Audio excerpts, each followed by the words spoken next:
இன்னைக்கு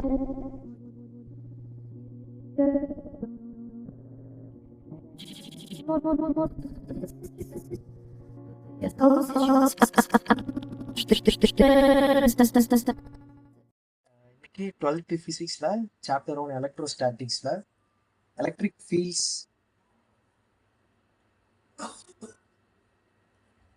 and electric field lines.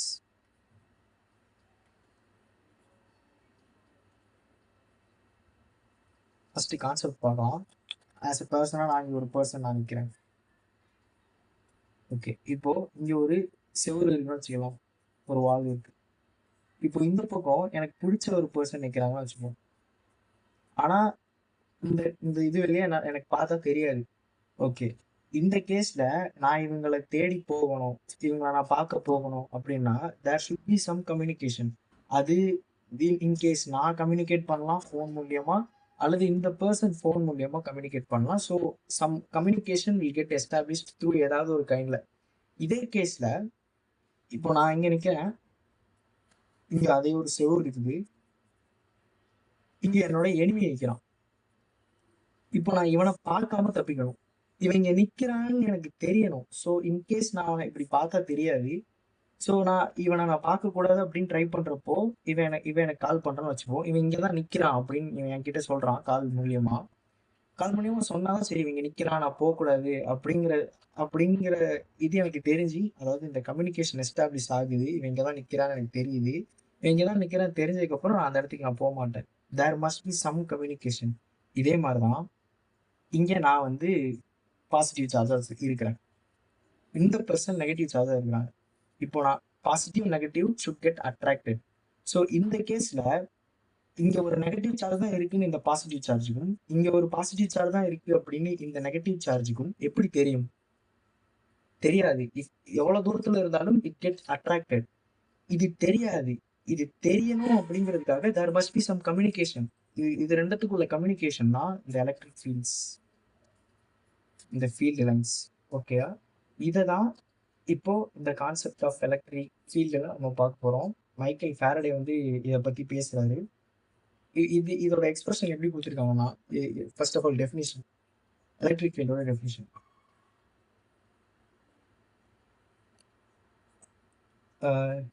Electric field is defined as a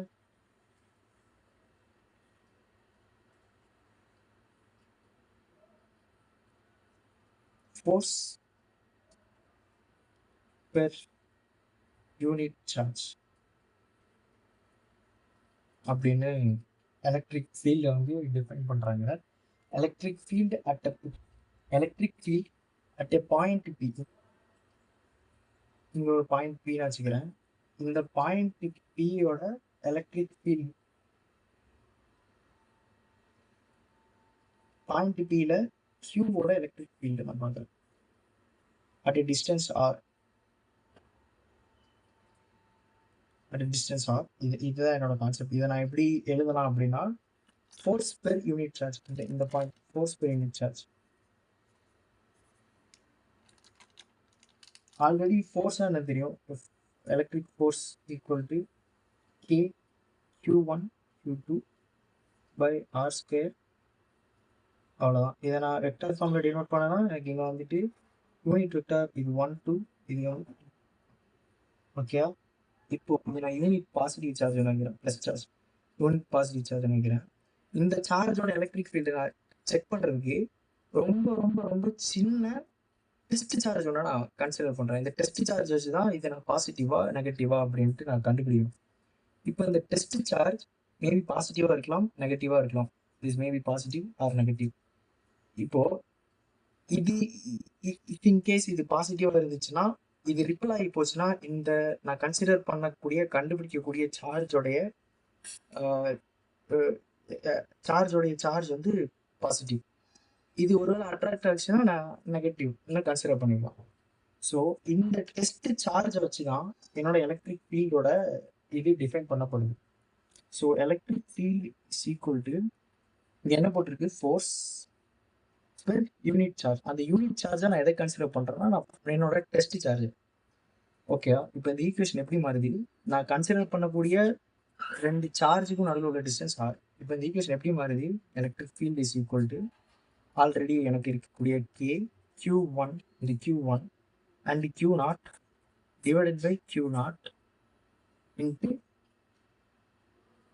1/r² into r cap 1. Okay, 1 2 or 2 1 anyways. இப்போ இது cancel ஆனாலும் எனக்கு electric field is equal to k Q/r² r vector 1 2. இதுதான் என்னோட electric field. இப்போ இதுக்கு இதுதான் என்னோட ஈக்குவேஷன். அவ்வளோதான், முடிச்சாச்சு. ஆனால் ஒரு 6 பாயிண்ட்ஸ் கொடுத்துருக்காங்க, அசம்ஷன் பாயிண்ட்ஸ் ஒரு 6 கொடுத்துருக்காங்க, அதையும் பார்த்துடலாம்.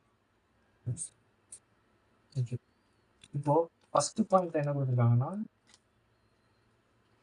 இஃப் என்னோட எலக்ட்ரிக் சார்ஜ் பாசிட்டிவாக இருந்தால் எல்லா எலக்ட்ரிக் ஃபீல்டு லைன்ஸும் டைரக்ட்லி அவுட்வேர்டாக இருக்கும், சார்ஜ்லேருந்து டைரக்ட்லி அவுட்வேர்டாக இருக்கும். அதே இது என்னோட சார்ஜ் நெகட்டிவாக இருந்துச்சுன்னா டைரக்ட்லி இன்வேர்டாக இருக்கும். இது ஃபர்ஸ்ட் பாயிண்ட். ஓகே, பி அதாவது இது ஃபர்ஸ்ட் பாயிண்ட். செகண்ட் பாயிண்ட்ல இந்த பிங்கிற பாயிண்ட்ல என்னோட எலக்ட்ரிக் ஃபீல்டான கியூங்கிற எலக்ட்ரிக் சார்ஜோடைய ஃபீல்டை நான் வந்து கண்டுபிடிக்க போறேன்னா, இதோட டிஸ்டன்ஸ் ஆரா இருந்துச்சுன்னா இதோட எலக்ட்ரிக் ஃபீல்டு எனக்கு இதை நான் எப்படி எழுதலாம்?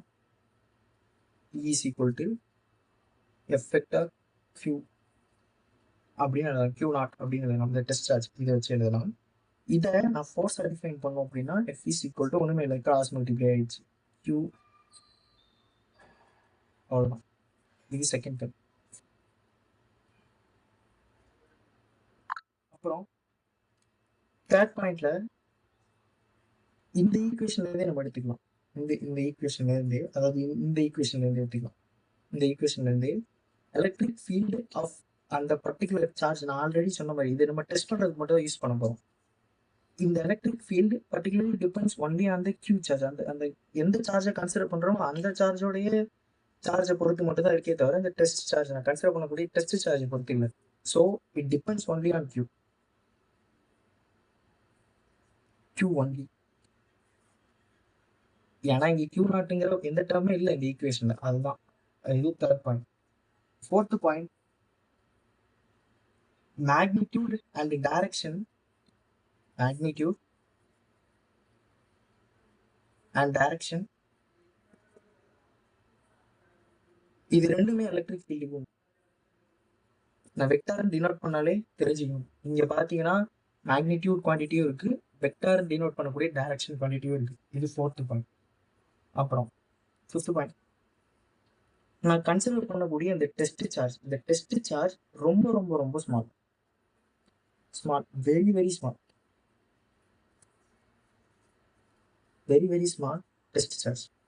இந்த டெஸ்ட் சார்ஜோடைய சார்ஜ், அதாவது ப்ளஸ்ஸோ மைனஸோ, இந்த கன்சிடர் பண்ணக்கூடிய இந்த பெரிய சார்ஜை எந்த விதத்துலையும் அஃபெக்ட் பண்ணிடக்கூடாதுங்கிற அளவுக்கு நான் இதை வந்து நான் சின்னதாக எடுக்கணும். இந்த சார்ஜ் வந்து சின்னதாக எடுக்கணும், ஜஸ்ட் டெஸ்ட் பண்ணுறதுக்கு மட்டும் தான் நான் யூஸ் பண்ண போகிறேன்.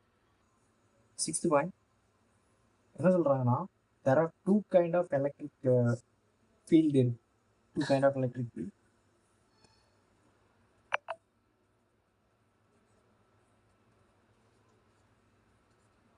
Uniform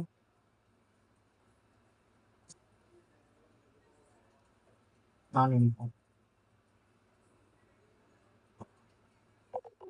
ஓகே, இப்போ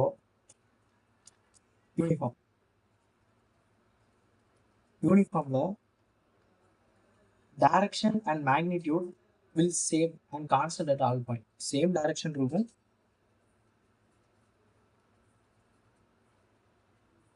கான்ஸ்டன்ட் மேக்னிடியூட். எக்ஸாம்பிளுக்கு இது எல்லாமே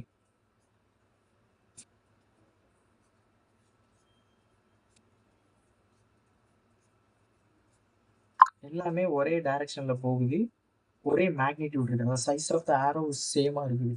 so this falls under uniform electric field. அப்புறம் ரெண்டாவது வந்து நான் uniform electric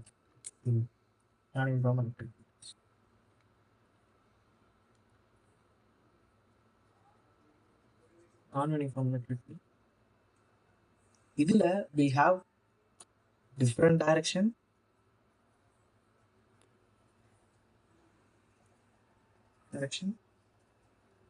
different magnitude.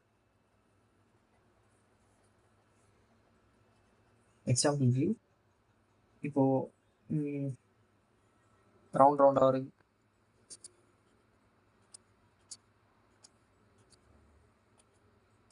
or else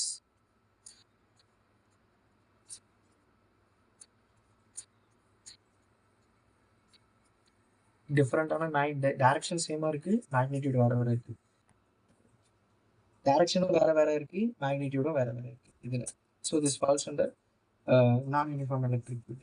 online physics டியூஷனுக்கான கோச்சிங்கான அட்மிஷன் போயிட்டுருக்கு. You can join and you will be benefitted much I think. So என்னோடய டீச்சிங் பிடிச்சிருந்துச்சுன்னா லைக் பண்ணுங்கள், சப்ஸ்கிரைப் பண்ணுங்கள், அண்ட் தென் ஆன்லைன் கோச்சிங் வேணும்னா கான்டாக்ட் டீட்டெயில்ஸ் கொடுத்துருக்கோம், அதில் கான்டாக்ட் பண்ணுங்கள். Thank you students.